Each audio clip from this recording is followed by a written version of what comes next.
भगवान शिव जी से शिव महापुराण की कथा के बारे में सबसे पहले नंबर नंदी महाराज ने पूछा कि भोलेनाथ, इस संसार में जगत में नाना प्रकार के मनुष्य उत्पन्न होंगे, नाना प्रकार के कर्म करने वाले लोग होंगे जिन्होंने अपने जीवन में कई प्रकार के सत्कर्म और कुकर्म किए होंगे, लेकिन उनके लिए मोक्ष का कोई साधन पता चल जाना चाहिए। नंदी महाराज भगवान शिव जी से पूछते हैं और श्री सूत जी महाराज से 88,000 ऋषि यही प्रश्न कर रहे हैं कि हे सूत महाप्राज्ञः सर्व सिद्धांत वेद प्रभो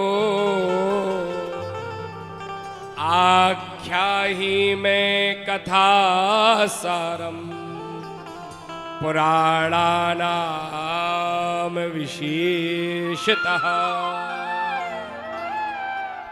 पवित्र पावन स्थली कहाँ प्रश्न हुआ यह?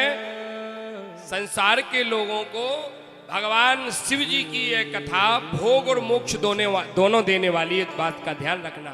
भोग आपके लिए जो ऐश्वर्य चाहिए, संसार का जो सुख चाहिए, संसार में इस भौतिक युग में भौतिकवादी बन करके जो भी सुख चाहिए यह भगवान शिव जी की कथा से मिलने वाला है और आखिरी में मिलेगा मोक्ष।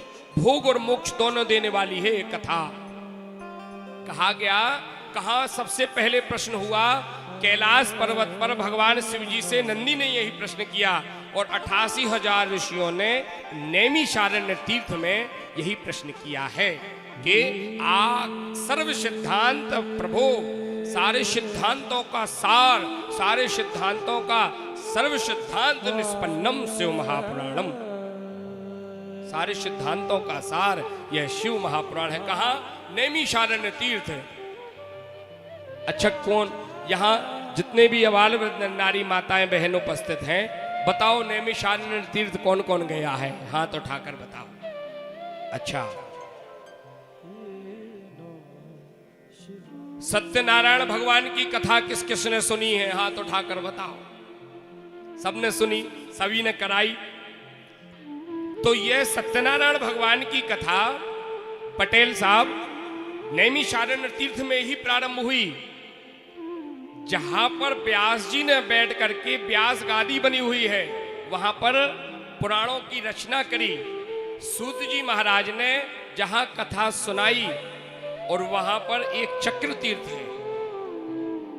एक और महिमा नैमिषारण्य की आप सबने सुना होगा कि विशाल वटवृक्ष के नीचे भगवान की कथा चल रही है। वह जो विशाल वटवृक्ष है वह नैमिषारण्य तीर्थ ही में है। वहां चक्र तीर्थ है। जब चक्र सुदर्शन निकला तो उसका तेज वहां पर पृथ्वी पर छोड़ा गया, तो आज भी वहां चक्र तीर्थ में अपने आप जल चारों ओर घूमता है, उस कुंड में, चक्र तीर्थ में। तो ऐसे नैमिषारण्य तीर्थ में यह भगवान की कथा चल रही है।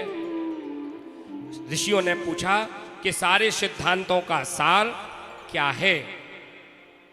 तो ऋषियों की वाणी को सुनकर सूत जी महाराज कहने लगे कि देखो, यह तो सारे सिद्धांतों का सार श्री शिव महापुराण की कथा है। इस कथा को सुनकर के भगवत भक्ति, विवेक, परमात्मा के प्रति समर्पण का भाव जागृत हो जाएगा। बोले कैसे? बोले कि जब इसको श्रद्धा और विश्वास के साथ श्रवण किया जावे। ओम नमः शिवाय, ओम नमः शिवाय, नमः शिवाय। कुछ क्षण भगवान ओम नमः शिवाय का कीर्तन करें, फिर अपन आगे कथा में शिवाय, नमः शिवाय, नमः शिवाय,